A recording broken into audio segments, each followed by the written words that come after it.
The views, comments, and opinions of the following program do not necessarily reflect those of Morris Media Studios, MorrisMediaLive.com, or its affiliates. Listener discretion is advised.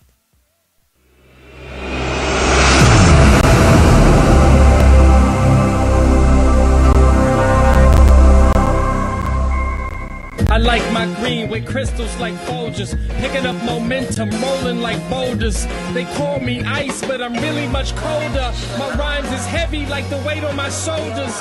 I'm spitting that red hot smoldering lava. I fight to the end like the Navajo. Crack a bottle though, make it the goose with cranberry and triple sec. Triple my check, I feel the ripple effect of a fool on the loose. I hit you from every angle, from obtuse to right. Street shit like JJ, I'm dynamite. Slide me some dough, I show you an execution in the flesh. And promise not to leave nothing left. If you vomit, I keep stabbing, shooting, damaging, looting. Till it ain't no disputing who the greatest is. Da da da da da da da da. What's up, party people? Yeah. What's up, everybody? What's up, poetess? Or the poetess. Put the on it. What's up, poetess's mom's in the house? What's up? I love it, man. What's up, party people? Thanks for joining Mike Robertson Blvd. I got a special show for you tonight. I am not going to do all this hoopla and all that because at the end of this hour, we're going to wish we had more minutes. That's right, guys. On the show tonight, keeping in the theme of Legends in July. Oh, that was dope as fuck. Legends of July. I got a very special person joining the show. They got a lot of stories, a lot of funny shit that happened, and we are going to talk about it. This gentleman is a legend in music, legend in artist management, managing the likes of Tone Loc and Corrupt and Exhibit and Candyman and the Pharcyde, and I could just keep going on. The Far Ride, Alcoholics. I could keep going, but I'm not going to keep going. I'm going to show you a clip just to help me introduce this guy from this famed film back in the day, old school documentary called Rhyme and Reason. I've got a clip. Listen to the West Coast shit, nigga, about to throw it up, about to pass the shit to my man Suave. To do what you gotta do, nigga, represent LA. Yeah, coming up on stage too, about to represent to you. I got my man Slim Kid Trey, he's about to bring this shit on your way. Yo, Slim.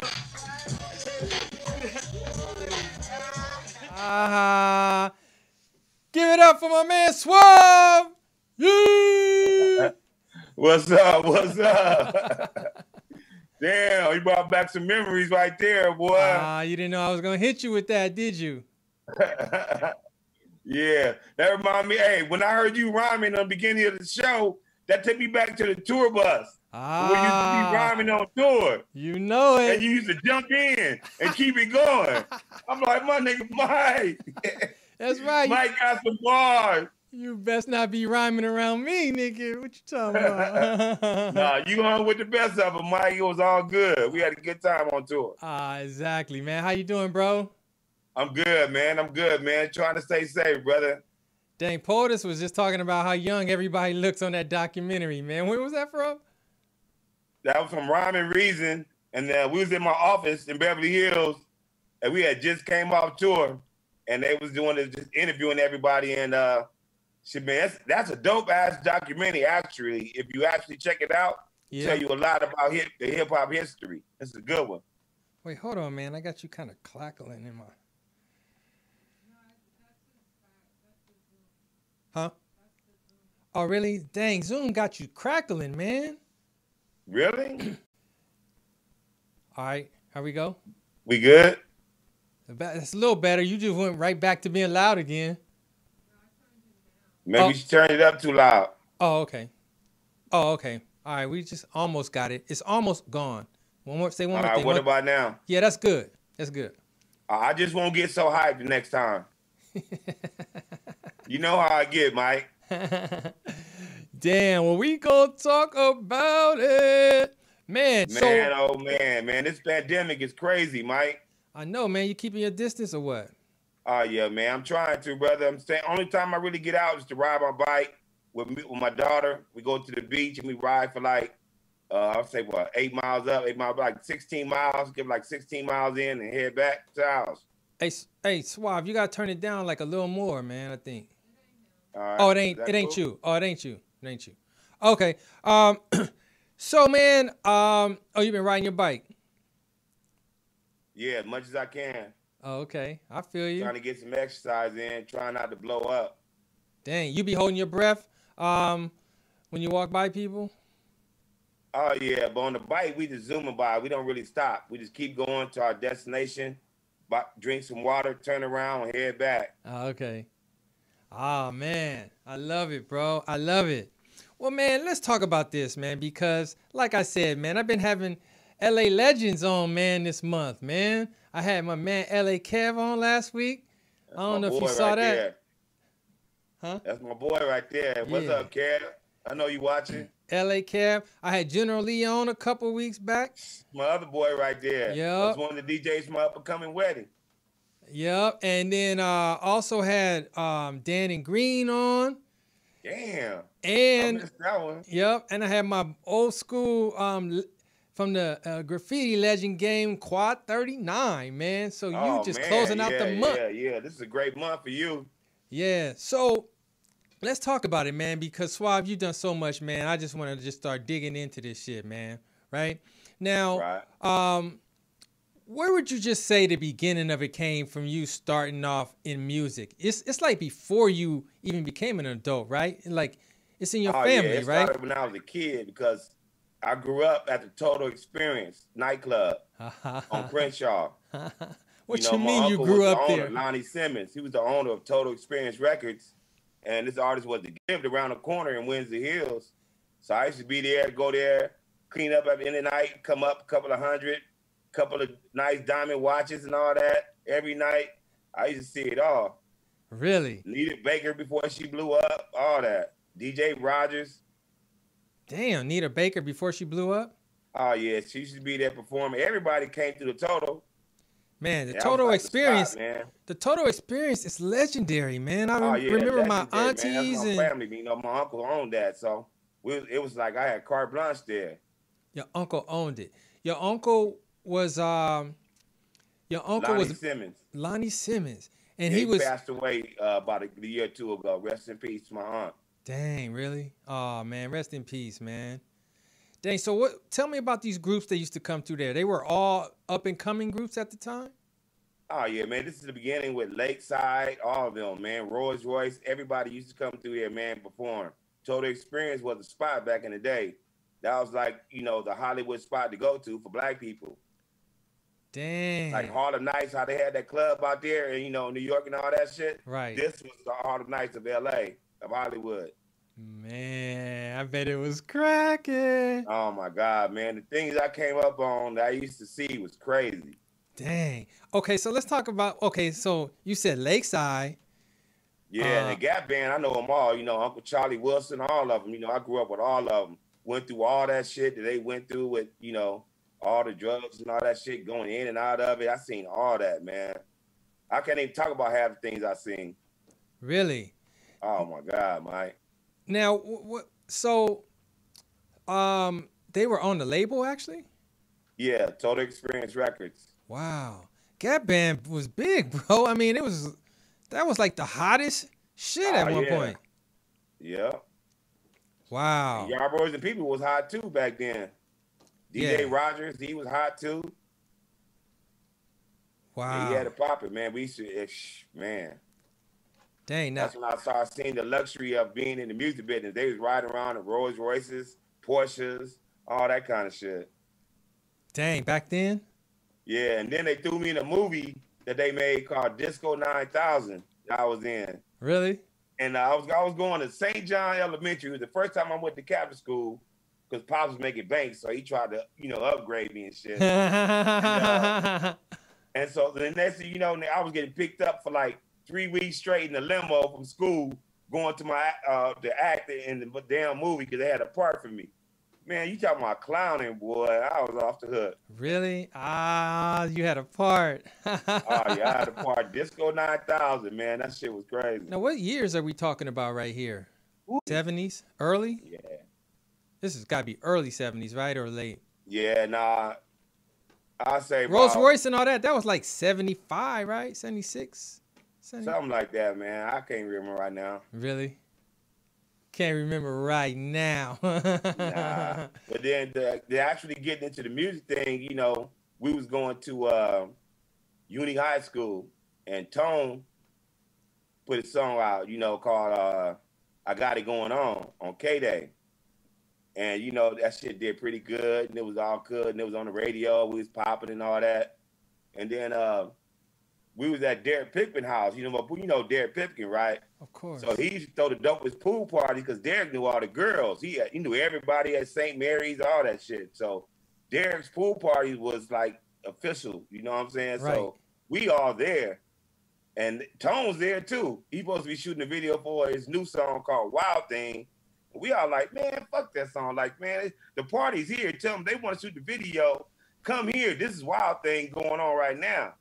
Man, so Tone was missing the whole entire day, wasted at least about $50,000 because they couldn't find him on filming. They finally found us at the pool party, came and picked Tone up. They told us all to come get in it because they had parts for all of us. We all like, nah, we good. We gonna stay here for the party. We catch you when you get back. Man, this is the biggest video in the world, all over MTV, all over Jukebox, all over everything. We were so mad, we played ourselves completely on that one, boy. Man, and I remember specifically, I had a starring role in that video on Blvd. That video was in all black and white, right? Yeah. And it was nothing but girls in it. I remember he was by himself. and a couple of homies, and then a couple of people from the label because we didn't show up. Oh, really? Yeah. Now, y'all broke some new ground with that on MTV, right? Oh, yeah, for sure. That was one of the biggest tours we went on, the MTV tour. Now, talk about that. Talk about, that being sort of like a rap pop song or becoming a pop song through MTV. Like, how did all that come together? Like, you know what I mean? Man, it was a sample, really, man. You know, that Wild Thing sample was crazy. And that shit blew up, man. It was like the next song that blew up right after Run DMC that crossed over. Like, we was one of the first artists to really cross over, like Run DMC. So that shit was like, he was getting treated like Michael Jackson, man. We used to have to do shows with chicken cages up and shit because girls be throwing stuff up on there and trying to get on stage and all that shit like that. That shit was crazy. Be screaming and passing out, seeing them in the airport. At one point, it was ridiculous, man. Wow. Yeah. Straight ridiculous, huh? It was crazy. Yo. Yeah. Shit, Pose that K-Day. She remember back in them days when it started cracking. Hey, Suave. Hey, we just gotta take a quick break right quick. Hold on one second, Suave. Yeah, hold on one second. Hold that thought, bro. All right. Yeah, let's fix these tech issues. All right. Hey, y'all, thanks for hanging, man. We had a few technical difficulties. We're getting Suave's visuals on, so we're going to do it old school radio style. Suave's about to call right back in, man, and we're just going to do it like that. Oh, he's on. Suave, you there? Yeah, I'm here. All right, man. What's up, buddy? Yeah, What's going on, buddy? Sorry about that, man. We're just going to pick up where we left off, man. I think we were talking about MTV, basically. Tone Loc going to MTV and the whole, change of, I'm sorry. What I was saying was that Tone Loc song blew up on MTV and it sort of opened some doors for a lot of rap going to MTV. That's what we was talking about. Yeah, most definitely. Like, Run DMC did it first and then Tone was right after him, man. Man, the doors just blew wide open, you know what I'm saying? And we was on the MTV tour. Like, think about it. We was doing shows for K-Day. Then all of a sudden, we on tour with Madonna Milli Vanilli, Paula Abdul, what's the MC name? I'm trying to remember his name. MC. Yeah, the one who used to host the MTV Raps. Oh, Fat Five Freddy? Fat Five Freddy? Fat Five Freddy and the other dude. What's the other dude? Oh, Ed Lover. Ed Lover, yeah. Yeah. Fat Five and Ed Lover. We on tour with them. So imagine how big that tour was. Wow. Man, okay, so you went from Pip's party to shooting a video to visits to K-Day to now is like touring with all these people. Now, how do they put the tour together? Just their top people, top videos at the time, they just threw a tour together? Is that kind of how it is? Well, the funny part is they put it together and they had Tone opening up in the beginning because we was the new booties, right? So Tone would open up every night, but we was the hottest act out. We was number one. You know what I'm saying? But they were bigger acts. But so what happened was we would show what happened. We would perform, and then half the crowd or majority of the crowd be mad, want their money back because they came there to hear Wild Thing. But Tone had played already. So it became a thing where they had to rearrange the schedule, and they had to put us on second and third to last. Next thing we go up one, then we go up another time, shit. Next thing you know, we was going on right before Madonna. Wow, really? So they kept pushing you back in the lineup? Yep. You guys are going up right before Madonna, dude. You passed by everybody else? Right before Madonna, dude. Like, wow. Put it like this. Like, this is before I was doing, like, managing and road managing and stuff. I was doing stage work.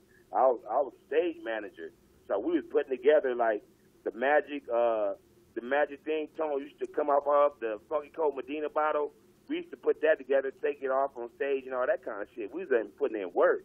Okay. So I would be backstage with Madonna while she's doing men push-ups, getting ready for the show. You know, talking with me, joking with me. I'm joking with Madonna, a dude that grew up in the jungle. I'm joking with Madonna backstage clowning. Wow. Madonna. Put it like this, Mike. I got history. I was there when Milli Vanilli tape got caught, and they got exposed when they tape got caught, and everybody found out they couldn't speak English.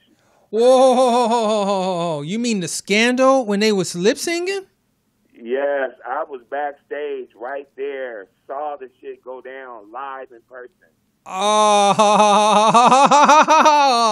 wait a minute, man. Wait a minute. Walk me through. What you mean? Like they were performing, no one knew. So all along on the tour, you guys thought they were singing? No, we was all baffled. We couldn't figure it out because when we be at the hotel and everybody chilling by the pool and drinking and all that, these dudes couldn't speak no English really. We're like, how can they sing in English like that, but they can't talk it? That's what used to baffle us. But we never used to trip off of it. We never used to trip off of it because we was always in a party situation. How can you sing in English, but you can't talk it? Man, we used to talk about that shit all the time. Like, this shit's crazy. These dudes can't even talk English. But they sing clear as day.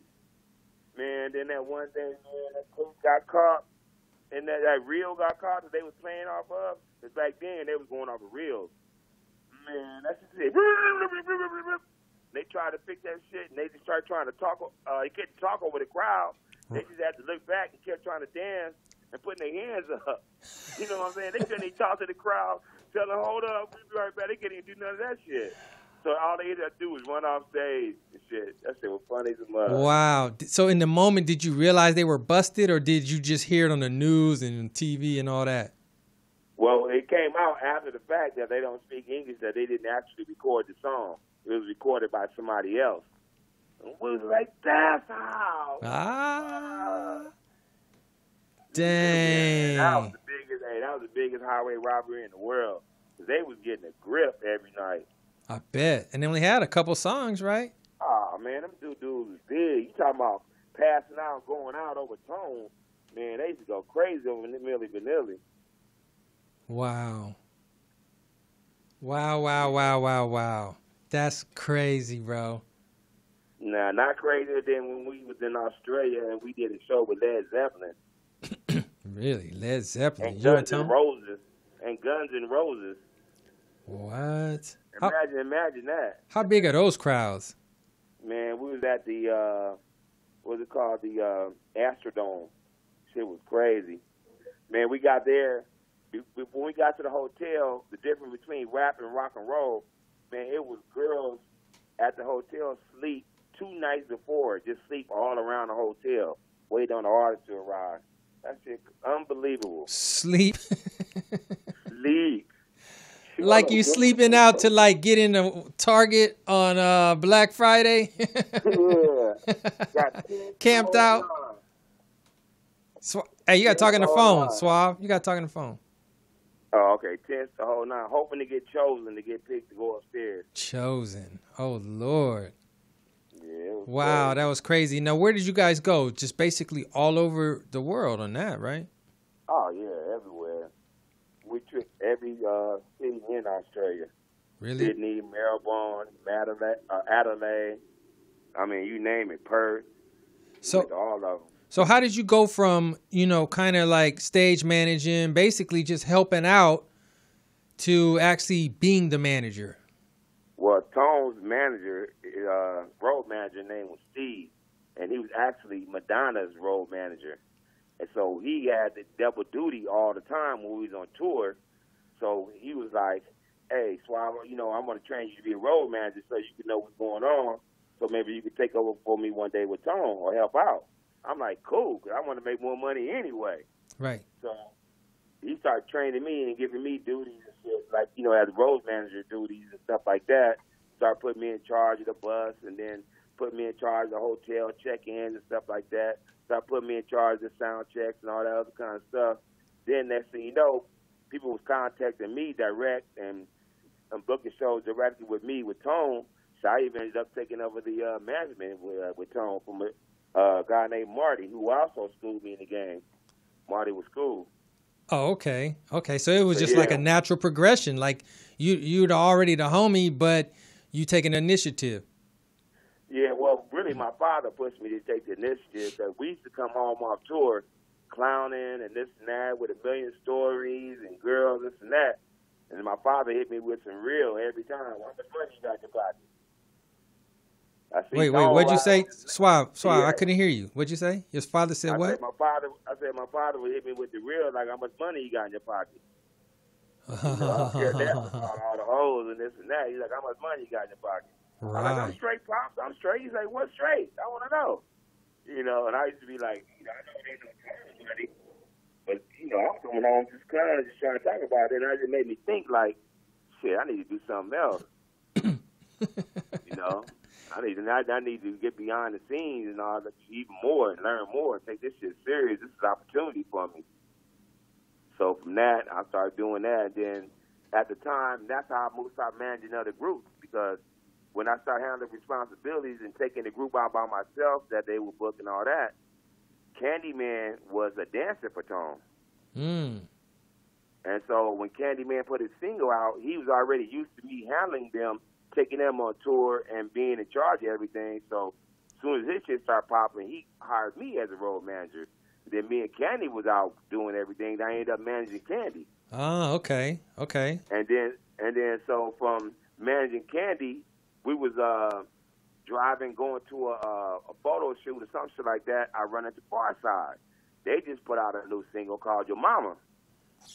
And they was like, hey, Suave, we want to holler at you, man. We need management. We need road management, this and that. Because Paul Stewart was managing the Pharcyde at the time. Oh, so Paul Stewart. Yep. Yeah. So they was like, we need road management, Suave. We need to go on tour, this and that. Because I was known as a guy who booked shows, take them on tour, and be all that. I had a reputation for that at the time. So I was like, all right, we'll holler. And next thing you know, I was doing road management for Pharcyde. And then Paul was into a whole bunch of things, and everybody started contacting me direct, and then I started managing Pharcyde too. So, and then it started escalating from there to there to like Alcoholics, Exhibit, and then it just went on and on, man. It just started popping. Corrupt, Dogg Pound. Then I started booking, and then once they put me in charge on the, when I was managing Exhibit, I got real close with Dr. Dre. So I was like the only, because he was executive producer of Exhibit's album. Oh, the Restless LP, right? Yeah, the Restless LP. And Man. So, yeah, and so me and Dre got real tight, and then I used to have to, get his new number. Like every other day, he would change his number, but that's how the label used to have to go through me to get the Dre and shit. That shit was crazy, man. I couldn't believe all that shit. He was changing his number every other day? Every other day, man. Damn. Staying elusive, huh? Yeah, because I was in the middle of that Suge shit, when all that shit was going on with Death Row and all that. Oh. So he kept having to change his shit because people kept getting his number and saying silly shit on there. Oh, so okay. then it got to a point where, I was just calling him directly at home, like I was in there. Man. Yeah, so then, and that's how I got to be the tour manager for the Up and Smoke tour with Eminem, the big Up and Smoke tour. Yeah. That's how I became the tour manager, one of the tour managers for that. Mm-hmm. And that's because what? What are you saying? Like, since you had just developed a relationship with him when it was time to go out with there, Dre, he just reached put out me to in you? charge. Yeah, he put, Paul Rosenberg, Eminem's manager, me and him developed a relationship too, because M was doing songs on the Zippers album, and then we flew out to Detroit. Me and Paul were kicking because we was about the same age, and Exhibit and M and all them do their thing. So me and Paul had a good relationship too. So it was like, man, it was a great time, man. It was some great tours. I had a lot of responsibility that I enjoyed doing. It was great, man. What was it like? What was it like watching Dr. Dre in action? Oh man, it was amazing because he was just a perfectionist. It'd be sounding great. Everything would be good. Like, we rehearsed before we went on that tour for about 2 months, man. We used to go show up. I remember that. Yeah. They rented out the Olympic Auditorium, and they reconstructed all that shit, made it like the stage of the stage will be on tour. And so we used to go show up there every night, man. Be like, overdoing it, overperforming. Like, that shit, man. He was a perfectionist. We didn't have not one song on the whole tour. Wow. Y'all practiced for 2 months. 2 months, man. That shit was crazy. When you see the tour, if anybody's listening, if y'all go watch Up and Smoke tour. It's flawless, man. It's like flawless. Yeah, y'all watch that, man. That tour was amazing. Now, what about being... I got a part in the movie. Oh. What'd you say? I got a part in the movie, actually, like a little 2-3 minute segment where I'm just talking in the movie about the tour. Yeah, I saw that. I peeped that. You look happy, too. Oh, yeah, man. I was really happy because at the premiere, we was just chilling at the club they rented out, and everybody was chilling, watching the premiere up on the screen and all that. And I'm at the bar having a drink, and Dr. Dre comes over to me. He's like, "Yo, Suave, check this out. What? Get ready, bro. This right here." And I'm like, "Well, what? Like, the shit's almost over." I'm looking. That's the girl, nigga. I come up on the screen, big ass screen, just me. Talking for like 2 or 3 minutes. I'm like, my nigga. Threw you up in there. Now, what was it like in the studio during the Exhibit album with Dre? Amazing. Like I'm saying, like, we would think shit would be done and mixed and mastered, and he would go in and do it again. He used to drive the label crazy and all that, but that's the kind of dude he was. And back then, man, the videos, we used to spend like $500,000-$600,000 on videos, like crazy. Like, look at the videos we did with Dre. Man, we had helicopters, all kind of shit. Right, true that. All kind of shit. Like, we was off the chain with it. Yeah, true that. And you had like dudes. You know what, man? Suave, on that note, you have been a part of some dope videos, man. Really, some of the dopest videos in hip hop, man. Period, man. Like, from the Pharcyde drop to Exhibits. What you see is what you get now. I mean, that was like, still has the record on BET for the first most number ones, you know what I mean, in a row. It's like crazy videos, man. Y'all look like y'all had some fun with that. Oh, man, we did. We know what's funny is one of my coaches told me he just seen that video, what you see is what you get, and he didn't know I was in it. And he seen it, and he said it messed his head up. Like, oh, my God, that's Suave. And I'm like, yeah, man, I'm in a lot of videos you don't know about. That's the funny thing. Like, where I work at now, at Narbonne High School, they have no clue. And I don't say nothing about, who I know or where I've been or what I've done. Yeah. I just try to be Coach Suave. I try to do that too. Mm-hmm. You know, I try to keep it up, but some of them find out here and there. You know, it'll come up. You know, or a parent will see me, be like, "You look familiar," or this and that. But other than that, I just try to be Coach Suave, Coach Green. Now, did you have input on those videos? Like as a manager, you guys sitting in the room, everybody, you know how it goes. Everybody's having their ideas, throwing everything around, saying, let's do this, let's try this, let's try this. Well, on those videos, no. We used to, like, the main thing is we had to figure out who had the best treatment. That's as far as it goes.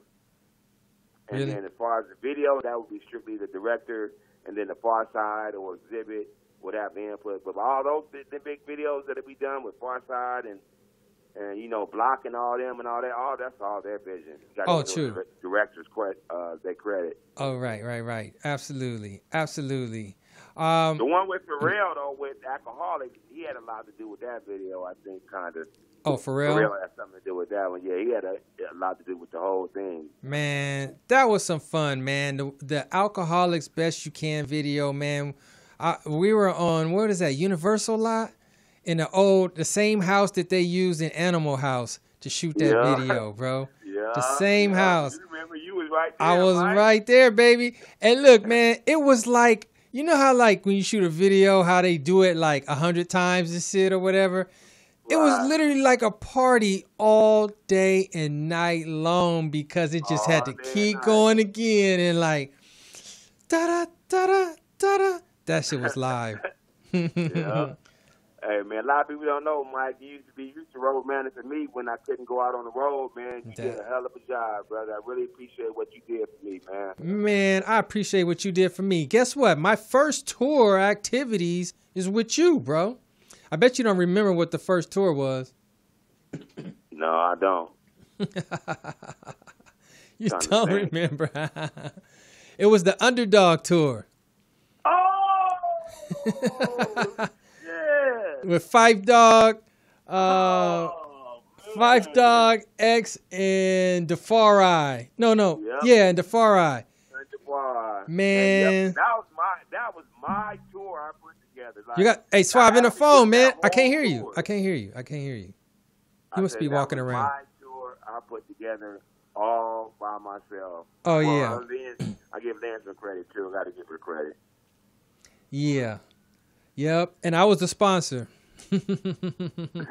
Boy, you put in some work though, Mike. Hey, yeah. Good with successful though, man. We did some good shows, boy. Man, it was hot, man. In New York, dude, the show in New York was just killer, man. Everybody was in there sweating bullets, man. It was crazy how hot that was, bro. Yeah, a lot of them clubs in New York, man. Them underground hip hop clubs, boy. They used to be real. See, talk about that. Go ahead. Oh, I was gonna say. See, I went to the underground clubs in New York, like all around, all the different boroughs, you know, whatever. And I don't know if that was my first official show in New York that I was a part of. I can't remember. Probably. It had to be. Yeah, probably. Other than that, you was only traveling for education. No. I was already doing the festivals and shit like that, but I wasn't doing the tour shit. But look, and then, okay, so after that, I worked on the Mary J. Blige tour.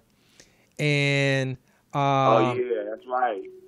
Mm-hmm, on the Mary J. You got that product going. Yeah, that Red Hot Mary product, yeah. So I was on that. And then right after that came, I think, was like Anger Management Tour. It was back with you.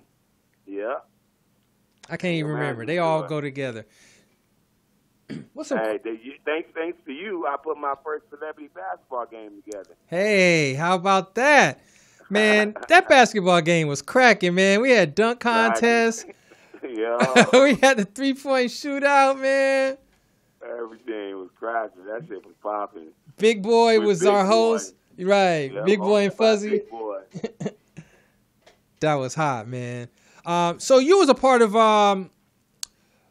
We're All in the Same Gang too, right? Right. Yep. Man, that was a historical moment right there. Man, how did that go down, man? Man, it was just amazing, man. It was really like one of the first times, all the Bloods and Crips got together to, you know, with unity. But still, it was still like, you know, a lot of drama going on behind the scenes, because in order to go shoot in those hoods, every hood had to get paid, or it wasn't going down. And that shit was real. Wait, what do you mean? What? In order to shoot there, y'all had to pay y'all tax? You know, in order to shoot in the hood, and the Prison Gardens and other places like that, the people that run the shit, they would break off they smaller soldiers to stand around and make sure nobody do no stupid shit, so we could film and get through with our shit. And then, you know, we got Bloods and Crips coming over that are celebrities, so everybody was like, you know, had their antennas up. Like, every artist came like 20 deep.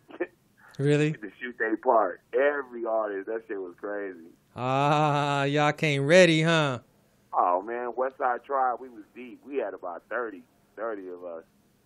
Dang. But it was no drama, man. It was all love, though, at the end of the day. It was all love. It was all love, man.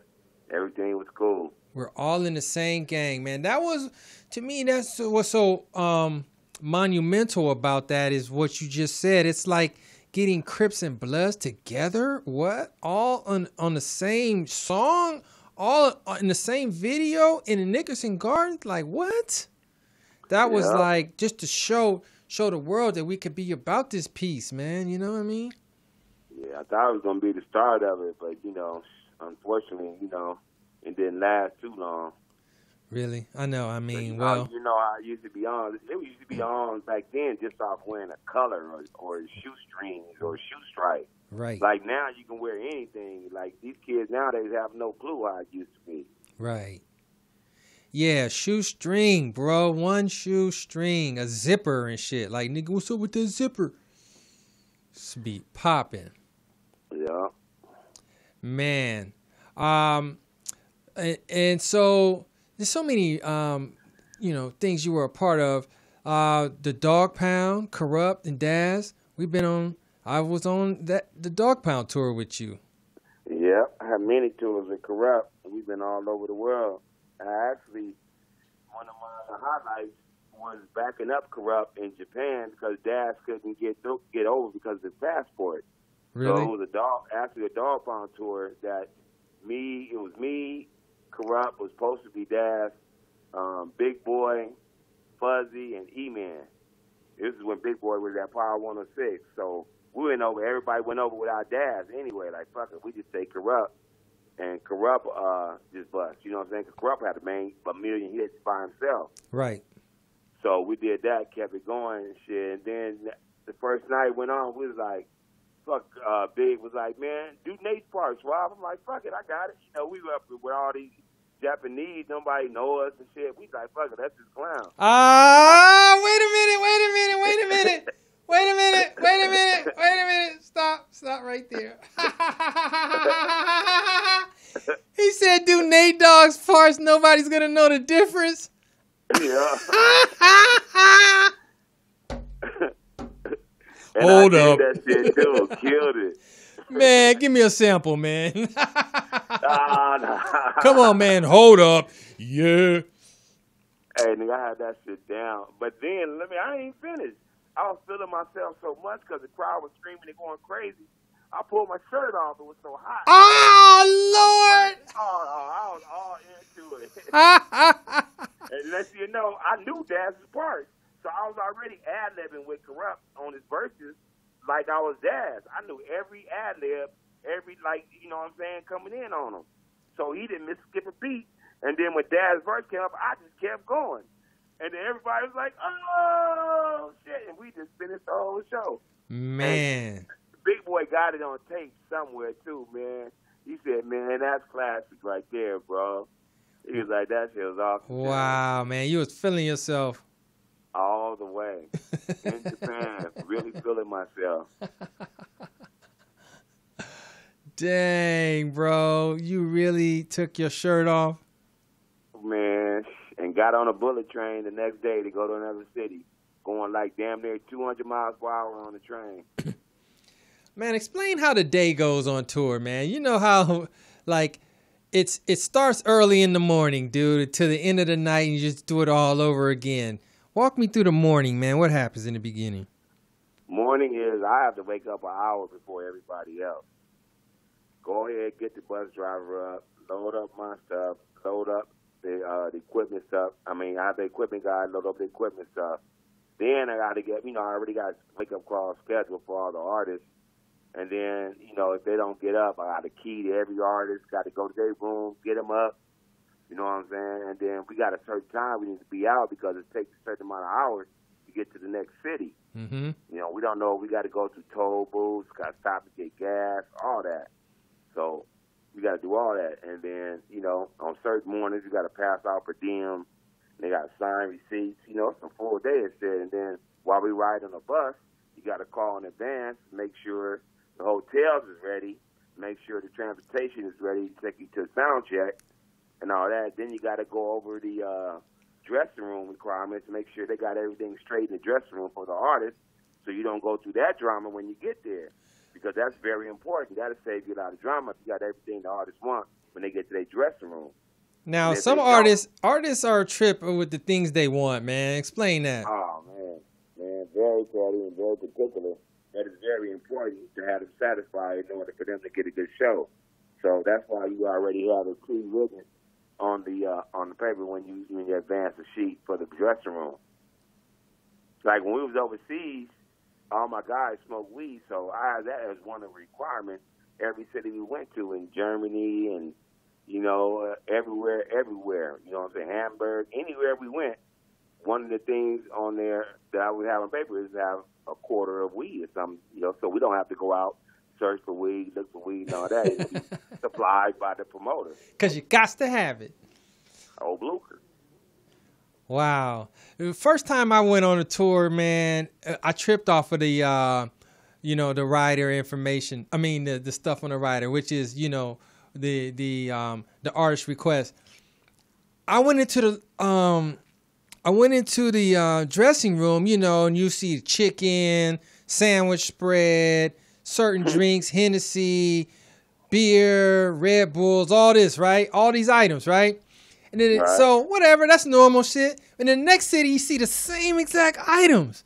I'm like, damn, how these niggas get the same shit? And the next city is the same shit. And I'm like, oh, this shit is all being requested. I did not even know. Dude, like, damn, how did they know? Yeah, I be on the rider, brother, and make sure they got what they do. Make sure they got everything you need. So look, man, rider is very important. So look, man, so for artists out here, man, what are some things that they should really consider and know when they are really approaching somebody to be their manager? The one thing they should know is not depend on them for everything. What do you mean? Like when I was managing, man, we did more than manage, man. We was involved with families and involved with what? Involved with what? I couldn't hear you. Involved with their families and shit like that. With if they got kids, we involved with that. You know what I'm saying? They'd rather come to me for problems about their kids than their family members or their parents and shit like that. Can you help me do this? I need the babysitter. I need this and that.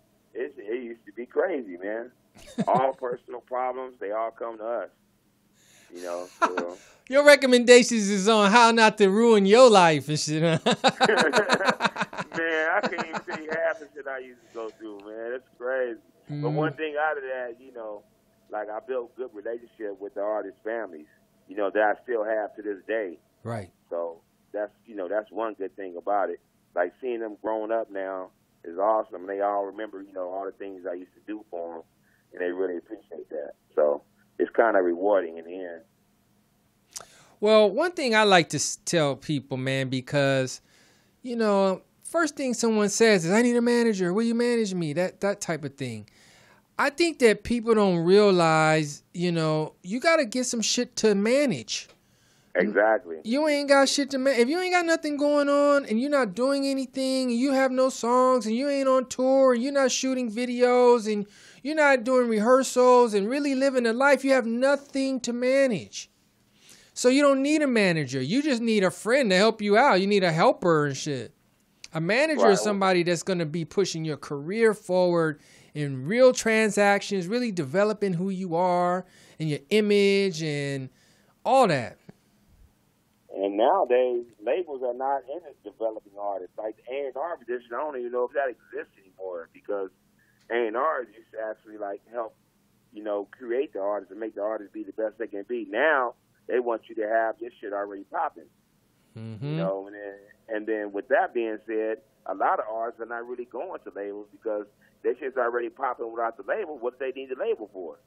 Right. If they smart, you know, they ain't doing nothing but giving away money. Right. You know, depends on how much money, how much they offer you on your deal, and how much money they offer you up front, and all that. So, you know, a lot of people, when they go on, they think because a big label want to come sign you, don't mean you're gonna get a good deal. Like, you got to think about all the artists back in the day that put out big albums that you never heard of from again, like De La Soul, Tribe Called Quest. All my homies, I know all their stories, you know, because they signed bad deals, and the label wouldn't reconstruct their deal, so they didn't want to put out no more albums where they make it 15 cents a record. Right, 15 cents a record. 15 cents. You know, that's the kind of shit everybody was getting and didn't even know it. But all they seen was the advances that the label was offering up front, 400, 500,000, you know, and then another 500,000 for videos and all that, and another 500,000 to record. You know, you seen all that money, you like, damn. But then once the shit start coming out, and you like, where's all my money? I went platinum. Like, how come I'm not getting no big checks? Why is the label got all these new cars and all that shit going on? Mm-hmm. Then they start coming back, well, yeah, you know, this is how much you was getting, and then they're talking about the videos, promotions, and all this other shit that they spend on. They taking all that back out before you even get paid, and then you end up with you know, with kibbles. So that's why a lot of artists disappeared from the old school, because everybody signed bad deals. Everybody signed bad deals. That was the structure of the whole industry. Yeah. How can I take your publishing? Yeah, and there it is right there. Magic word. Yeah. Magic word is publishing. Yep. What is publishing for the people? Man, the publishing is when you write your own music, you get paid for it. You know, if you get the publishing up, you doing all that writing for somebody else to get paid. You know, so you got to make sure you get your right percentage of your publishing as well, because publishing is also producing. You know, and you have to split that publishing with the producer. Mm-hmm. And a lot of times the labels would just tell the producers what was going on, and the way for them to make more money is for them two to split it, you know, and then leave the artists out. And a lot of producers would be with that because they would be greedy, and that's why a lot of producers disappeared from the scene too.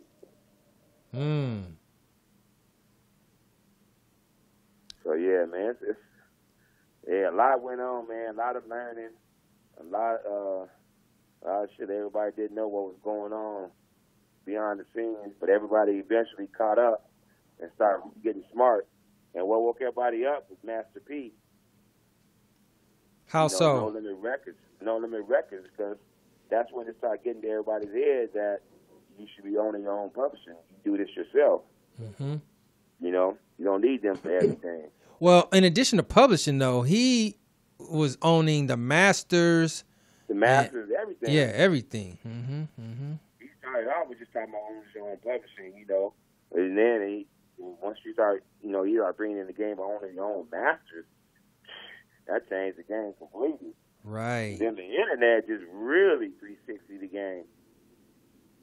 Killed the game. So now folks can just sell their own. You can. Well, here's the thing: the internet changed the game, and technology changed the game. Because now you can make an album in your living room on your laptop. You know, a microphone and a laptop. So many studios closed down, Mike. It's crazy. Man, I know, like really. Never thought would close down. Right. And the thing is, if you can make your own album and produce it and everything yourself and put it out yourself, then all you got to do is be hot. That's it. You don't take one song to blow up. Mm-hmm. Only take one. Only take one song. And what do you think? Oh, go ahead. No, I was just talking about that's like when we when I had Nate Dogg, when we got off that tour, I had Nate Dogg do a song with Pharcyde. And that really opened the door for Nate Dogg too, as far as doing, you know, hooks and songs with everybody else, because that was the first time he ever went outside the Dogg Pound, you know, to sing on somebody's song. Oh, the Pharcyde joint? Damn, Yeah. How did that go? Oh no, look who came in the front door. Yeah, POTUS. Yeah, dang, that joint, you hooked that up? That was me, baby. Me and Jilly. Really? Yeah. Wow. And I remember Nate was like, Suave, all right, I'll do it. So I don't fuck with no East Coast like that, but I'll do it. I like to peak. He said, but I need 30 cash in cash. I told the label that shit, man. They was like, what? We can't do that. How are we going to, you know, tax it and write it off? I was like, I don't know. I said, but he needs 30 cash and he'll do the song. Shit, and they came to the studio, $15,000 in cash in a brown bag. I'm like, ain't this a bit? They did it. In a brown bag? Hey, came with the other 15 when we was done. Wow. Made it happen, huh? That was so damn hot. I was in New York when that came out at the Vibe seminar, man. And when that shit came on, I was like, wait, is that Nate Dogg? Yeah. Bro. That was your boy Suave right there. Damn. Did they record that out here or out there? Out here. Oh, really? We did that at, I think at Sound Castle. Remember that? Oh, Sound Castle, yeah. Yeah. I know POTUS remember Sound Castle. She just nodded her head, yeah. I know I'm taking her back with some of that shit. Yeah. Wow, dude. That's really special, man. I love man. The Pharcyde shit was dope. Now how did you get really in tight with like De La and all them? Well, we had booked a tour with one of the dopest tours I ever been on in my life. Was in Japan with De La Soul, Pharcyde, and Tribe Called Quest. That was like the dream tour. Wow, that sounds dope. De La Soul, Tribe Called Quest, and the Pharcyde. Oh man. I mean, every show sold out. 2 shows a night sold out. Man, we was doing it big. Damn. That was one of the dopest shows ever, because every show, word for word, everybody sing word for word to everybody's show. Everybody watched each other's show and all that. And then we kept rotating on who would close. Just kept rotating every night on how everybody would go, first, second, or third. There was no egos. Everybody got along. It was beautiful, man. It was how hip-hop should be. Everybody was on top of their game right then, on top of the world. It was on. And it was snowing in Japan. It was like the first time it had snowed in 25 years. Really? While you guys were there? Yeah. Dang, y'all brought the snow. Yeah. Dang, man. It's pretty sad that Phife Dawg passed away. Oh, yeah, man. That hurt me right there, bro. Because me and him, we still kept in touch. I talked about sports all the time. You know, he was a big sports fanatic. Yeah. Man. Yeah, rest in peace, Phife. Rest in peace, Phife Dawg. Yeah, that was my boy right there. Man, what else, man? We worked on some movie projects. Oh, yeah. You all had your hand in a little everything. Man, exactly, man. I met Harrison Ford. Oh, yeah? Yeah, man. The thing I had going with Corrupt with the movies was off the chain, man. And I hate that she messed that up, man. Golly. You hate that? Who messed it up? Sure, because we had the movie world in the palm of our hands. What was the big movie? Had the big movie. Suave. But, Suave, are you walking around or something? Yeah, let me turn my eyes down. Come on, man. All right, that better? Yeah. All right. You going jogging and shit, nigga? Nah, man. You know, it's just that he was getting so big and he was doing so well, Suge couldn't stay away. I know. You know, and he kept wanting to come around and stuff. Like, you remember you was around there, and you know, I would have meetings with Corrupt, me and you, like guys, they don't want Suge around. They don't want him coming to the premiere. They don't want him coming to the set and all this and that, because he could never just come with just him. He would come with like 15 guys. You know what I'm saying? All look like they straight from the hood. So they didn't like that, and it made everybody uncomfortable. So they would always come to me. I mean, like the biggest directors in the world, and then EMI, all the bosses at EMI, all of them coming up to me and shit about Suge. Well, promise us that, you know, at the screening he's not gonna show up. Like, we really don't want no problems like that and this that, to a point where they didn't even want to damn near give me passes. You know what I'm saying? Extra passes for us to go to the premiere. So we would have limited passes, this and that. Like, they're like, we'll take care of it when you get there. Like, we don't want to give you no passes. Man. Showing up. He would show up. Fuck shit up, man. Damn. One movie was The Wash. I didn't work on it, but I did come to the set a couple times. That shit was like a fun time. Oh, that was a party. The Wash was a big party. It was a big party. And it was a real party at night afterwards. Yeah. And then the rap party was at some little spot right off Sunset. Remember that? It was cracking in there. Oh, I almost said something. Yep, you're right. I'll just leave it at that. Oh, my God. You reminded me of something. Yeah, that was crazy. Crazy. So what you think about this versus thing going on, Mike? That's the only thing pretty much going on in the music industry right now.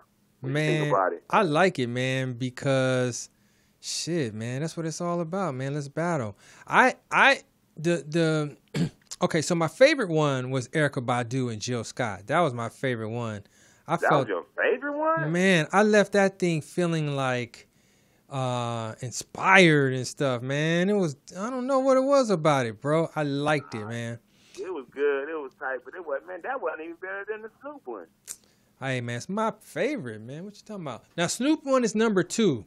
Snoop, dude. Okay, let's talk about the Snoop DMX one, because I hear a lot of chitter chatter about DMX 1, man. There's no way DMX 1 over Snoop, bro. Nah. And Snoop took it easy on him. He took it easy. He could have played so much shit that he didn't play, man. It's crazy. And he literally helped them through the battle. You know what I mean? Right. Literally, bro. I mean, whoever thought that was crazy. Now, DMX is dope. I like DMX. You one of my favorite cats, of course.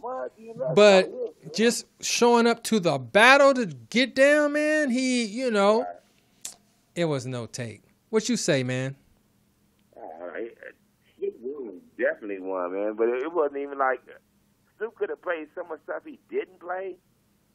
Like, he was playing stuff sometimes just to go along with what DMX played, like some lyrical shit or something. And I'm like, why would Snoop play that? Like, Snoop know he could have played this or that. This, you know. I felt the same way. Yep. Yeah, nah, he took it easy on him. He didn't want to do him like that. That's his boy. It was about having a good time. Now, what I would want to see, I want to see some shit like some from the past who's not here right now. The ultimate battle would be Michael Jackson and Prince. Oh, ooh, man. If you could do that in real life, Michael Jackson versus Prince, song for song. Yeah, can you imagine? That would be the number one, bro. Come on. Prince would be playing this shit live. Yeah, Prince would be like, no DJ. No DJ. Right. But Mike would probably take that challenge like, okay. What? Okay. Easy. Mike got hit. You crazy? Okay. Crazy, man. I don't even know who I could say I'm taking. It would all depend. It would all depend on how they did it. Man, who else, man? Yeah, well, shit, I got a good old school R&B one, like Luther Vandross and Teddy Pendergrass. Ooh. You talking about hits? Oh God, it's hard to call that one. Damn.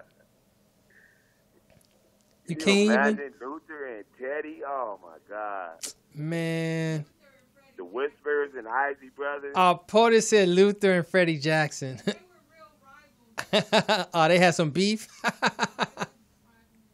Freddie couldn't hang with Luther. No, Luther Freddie. got too many hits. Yeah, Freddie was on another level. Yeah, he wasn't quite on that level.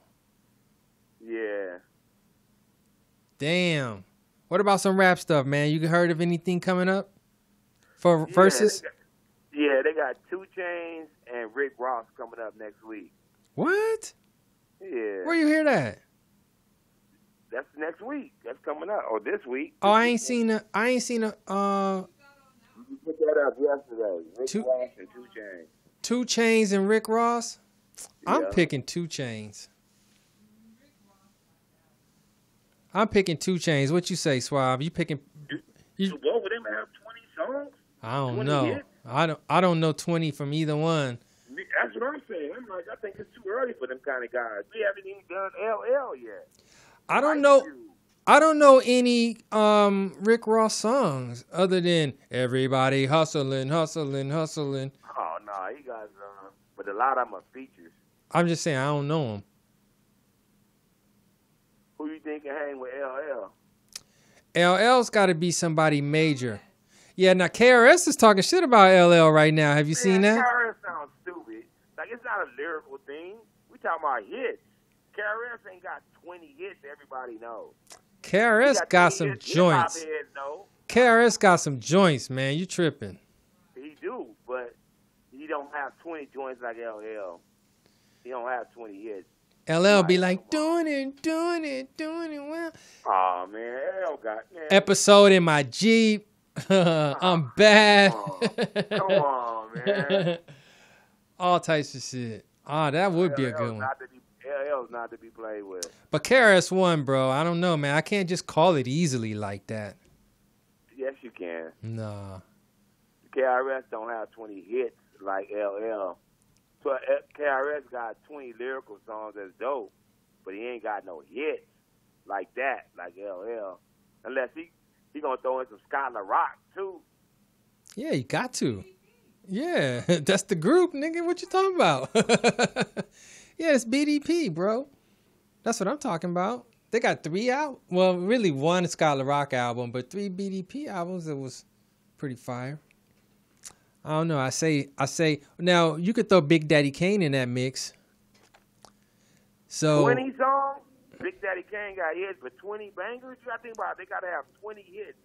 Well, everybody don't have 20 bangers, bro. What 20 bangers does LL have? Does he have 20? What? LL got about 50. Who did you just say, Mike? Big Daddy Kane. I would put him against maybe Dougie Fresh. Big Daddy Kane against Dougie Fresh? Yeah. Because they got about the same amount, maybe. Dougie Fresh got about like 3 songs. They great, and but so he got about Big 3. Daddy Kane. He got Lottie Dottie. Okay, he could beatbox Lottie Dottie. He got the show. What? All right, then Big Daddy Kane and Rakim. Oh, now that's the battle everyone has ever wanted to see in life. Yep, they've got to do 10 songs instead of 20. Yeah. You said 10? Oh, Yep. you cutting them back? Yep, cut them back. Cut them back. I seen one with Biggie and Tupac. Oh, That yeah. would be a good one, too. Ooh. But see, that's Pac all day on that because Biggie ain't got enough songs. Yes, he do. What? Are you Biggie only right? got What 2 you talking albums. about? And then some Biggie couple got a whole features. album. You just went through this thing talking about hits, man. It gotta be hits, man. It don't have Think Biggie 20. got 20 hits? Man, I can name 20 songs I like, but they're not hits. I don't think on all the verses that all those songs were hits either. Well, they're No, not. they're That's my not. point. This was Yeah. Suave saying right now. Hits. It's about catalog, I think, more so than hits. Yeah, it's about like what song is better. You play one, I play one. Right. You play one, I play one. You play one, Right. I play one. Ice Cube. Who you think would be a good one with Ice Cube? Oh, see, you got to go real high on the charts to really mess with Ice Cube. I think LL and Ice Cube would be a good one. That would probably be bad. Yeah. LL and Ice Cube would be a good one. I was thinking Ice Cube and like it got to be like Nas. Nah. And nah. Yeah, like somebody in the East Coast with a Now maybe Nas and LL, maybe. Nas and LL. Nah, that's like so mix-mac. Mix-mac. Yeah. It doesn't match. You're absolutely right. It does not match. I don't know who would go against LL. Got to be somebody strong though. Cause L got hits, man. KRS-One is not the one. I think so. You sleeping on KRS, man. No, I'm not. I know he got hits, but he ain't got shit like LL. We gotta see it, man. Want to see it come alive, shit. Yeah, it'd be good though, but I think he would take a big L on that one. Damn. Sure. What else is up, Suave? You gave me some music to play, man. Who was that? Oh, yeah, man, my boy Rolling Son, man. His artist, he got a little group going on, man, and he got a song with T-Fly. And the song was pretty tight, man. When he said to me, I played it. I said, okay, new sounding song, new age stuff, and I can really mess with that. So I said, let me give this a little play, give it a little love tonight. Let's see it, man. Let's bust it out. It's audio. It's audio. Yeah, Okay. it's called El Segundo 12.7. Is the name of the artist. It's called El Segundo 12.7? That's the name of the artist. Damn, that's a unique name. Let's bust it out. Yes. Gotta take a little time out with all that's going on in 2020 to address some things. How about this? Black lives matter to you when they through. I can't breathe, hands up, don't shoot. Now you're getting mad cause we riot and loot. Not the fact that our neck is where you keep your boot. Niggas getting tired of the shit you do. Hillbillies acting like we ain't got guns too. Crips and Bloods, who was Pyru? What if they came together and they hunted you? Gangsters by the hundreds, sisters by their side. George Floyd called his mother, so mama's gon' ride. Black women ain't nothing to fuck with. White mothers got upset at that punk shit. Now the police need protection. Young people gon' show out this selection. Good cops ain't in question, but that code of silence caused a load of violence. Black lives matter to you when they through. I can't breathe, hands up, don't shoot. Black lives matter. I can't breathe. Black lives matter to you when they through. I can't breathe, hands up, don't shoot. Black lives matter. I can't breathe. Don't shoot. Since you're standing guard for the murder, who gon' guard you when they hand down the verdict? That cell gets lonely and cold while your wife's getting laid and your kids getting old. But revenge ain't what we seek. At least can we walk down the street in peace? Can Trayvon walk a block and not get shot by a wannabe cop from the neighborhood watch? Killing kings and dreams by any means. Still marching for what Martin and Malcolm never seen. Want you to believe racism ain't a thing when we see it on the screen more than COVID-19 under quarantine. Hate takes the lead. Thought it was cap, now the whole world takes a knee. Like a thief in the night, how that still gon' come? That's word to Rihanna. You heard that from a Black lives matter to you when they through. I can't breathe, hands up, don't shoot. You. Black lives matter to you. Oh, man, he must have just made that, huh? Oh, yeah, and then that wasn't that artist that I said. That was actually Candyman and Ant Banks. Oh, Candyman and Ant Banks? Yeah, that song right there is Candyman and Ant Banks. I thought you was going to play the other one I sent you. But no, yeah, that right there is a new song by Candyman and Ant Banks. Yeah, that's bang, don't it? Really? Yeah. Dang. Yeah, yeah, is that the knocking their boots? Yep, knocking boots, Candyman. He back. Wow, okay. Damn, so what you think about all this madness going on, man? Man. Black Lives Matter, election, all that stuff. Man, it's like Trump is the worst thing to happen to America, man. He brought out, the worst thing and the best thing, because he's separating everybody, but he's bringing out a lot of people out of the closet that was really haters and really prejudiced. Mm-hmm. You know what I'm saying? They can't stand it. They come out the closet like crazy. Mm-hmm. That's why they're exploding everywhere on camera. Yeah, because they feeling like confident. Yep, he made them bold, feeling themselves. And that's why a lot of them get knocked out and all that kind of stuff. You know, because this ain't the old days. They keep thinking like, you know, we're just gonna take that shit. Like everybody ain't gonna just keep filming you. It's not. It's some people is not gonna have that. Yeah, some people has got consequences to it. Yeah. And shit, it's 2020, man. It's time to let that go. It's time for a change. We got a lot of brothers out here, man, that like Trump, man. I be seeing it, man, a lot. Man, well, I don't get it. I really don't. I think they're just like not even paying attention, man. I don't know. I don't know if they see themselves in them. What the hell? And they trying to be accepted by the other side. You know, they figure they'll get ahead further in life if they accepted the other side than they are with our own.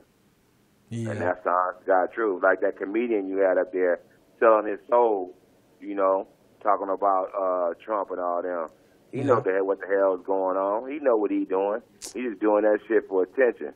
Yeah, exactly. Black I Rosebud. couldn't stand that dude. Yeah, I couldn't stand when he was on your show, man. That dude's so phony and full of it. Man, he surprised us, man, on that day, bro. Because we knew him. I mean, I knew him before then. He had been on my show before, but he just, I don't know. I guess it's just what you just said right now. That's exactly what it was. Looking for the shocker value. Yeah. So, I don't know, man. It's like we always have to vote for some. I mean, you don't always have to vote, but you get two choices. You know what I mean? At the end of the day. And, right. And it's like one is just, you got to just figure out what's better than, which one is better than the other, you know? Well, that ain't hard. That ain't hard at all. If you're an idiot and still vote for Trump, or you going to vote for what we left with. Yeah. Take your choice, right? Yeah. Damn. That's simple. And, man, we got to get all these congressmen out of here, man, and all these people that follow Trump, let him do whatever he wanted to do these last 4 years. Mm-hmm. It's just ridiculous. All of them need to go. Time for him to go. Man. So last thing I want to talk about, Suave, is you are also coaching now, huh? I shouldn't say now. You've been coaching for a while now. Basketball, high school, huh? Yes, sir. I'm at Narbonne High School, and actually, my JV team, I'm a head coach of JV right now, assistant varsity coach. But my JV team won the LA City Championship this year. Man, Suave, I knew it was coming, bro. You were biting on the tips of it, man, for a little while. I knew eventually it was going to happen, man. What was that like? It was great, man, because Westchester had won it 10 years in a row. And so they basically was having the LA City Championship at Westchester the last 10 years because they've been winning. And so we had to go to Westchester and knock them off, man. And that was the greatest thing in the world because nobody's been able to do it, and we finally did it. And believe me, I rubbed it in as much as I could. Wow, man. You went in there and took the away game? Yeah, we in there and took it away from them, man. Took their hard away from them, man. There was a lot of talk on the internet, a lot of people talking here on the internet about they got the best team, this and that. We smashed all of them. Man, I'm just impressed on how your players really, look up to you, man, and respect you and everything, man. It's like when you can communicate with these guys and you know the game, man, they'll perform for you. Oh, yeah, man. The relationship I have with the kids is great, man. It's like almost like being their second father because some of them don't have a father. So their parents come to me, when they messing up in school or they acting up at home. They know they'll listen to us, and they know we can discipline them. So, man, you wouldn't believe half the calls we get on the kids, to help get them straight because they know we got something to penalize them with that they really love. Man, so something to penalize. We be involved. Yeah, we be involved in their life to the fullest. So what's happening with the guys right now, man? You guys can't even practice, huh? We can't even practice. I just had a Zoom call yesterday with my JV and varsity team. And we're going to start trying to get together and do different group workouts to where they could be able to be spaced out at an outside court. And then we gave them instructions on different drills to do every day that they can work on by themselves, or with one partner. So we're just going to try to keep them busy. We got a date now. We can't play until March. That's a long ways away. You can't play until March? Wow. March. The season don't start until March now. So we're waiting to find out when we're going to be able to legally get them in the gym and really start working out with them. Because right now, we're just, we're not allowed to be with them. Damn. So we're doing Zoom workouts and stuff like that. Damn, man. Well, I know you're going to be happy to get back to it, man. Suave, I want to thank you, man, for coming on, bro, man. Sorry we had a couple little difficulties. You had to call back in. But, man, I just love having you, man, and hearing your stories and all that stuff, man. And we're going to do this shit again, man. You could come into the studio, man, once the COVID stuff all dies down and all that stuff, man. You know what I mean? Yeah, I'll be in there, man, for sure, man. We'll do it right. We'll do it right. Yeah, exactly. And I'm going to try to schedule for Warren G to come in and talk to you, or maybe do a Skype or something like that, because, he got a new barbecue thing going on. And he got this rub and seasoning called Sniffin' Griffin. That shit's off the chain, man. Oh, man. Tell him to bring it, man. We could do it on the air and everything, man. Let's do it. Yep, I'm going to tell him about it. Tell him we need to regulate that, man. Good one. Good one. You ought to do a comedy night, Mike. You ought to show everybody how funny your ass is, man. What'd you say? On air. Oh, on air? You ought to do a stand-up night one night on air and show everybody your talent. Oh, man. Dude, I feel embarrassed in an empty, not embarrassed, but I feel, it feels funny in an empty room type shit. Well, I feel like I'm going crazy. We in the COVID right now. New era, new way. Yeah, I know. I need to get to it. Damn, man. Well, look, Suave, man, we way past our time, bro. Why don't you tell people where they can find you, man? What's your info and stuff? Big Suave 1, and then Deon Suave Cream on Facebook, and then there's Big Suave on Instagram, on Big Suave 1 also. So you can catch me there. Nalbound Hoops on Twitter, and Big Suave on Twitter. Damn. Gotcha, man. Well, I'm King Mike Boogie on all my stuff, bro. And once again, man, good to have you, man. Good seeing you and all that good stuff, man. And let's get it in. Let's get it, man. I appreciate y'all. I really appreciate you and POTUS and what y'all doing, man. One love. All right, for sure, man. All right, now. Holla.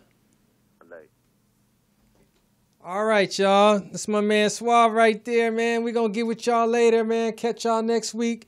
Got another hot show going, man. Let's do this like brew this, because you always knew this to be the truest. Hey, oh, man, I love that loveliness right there.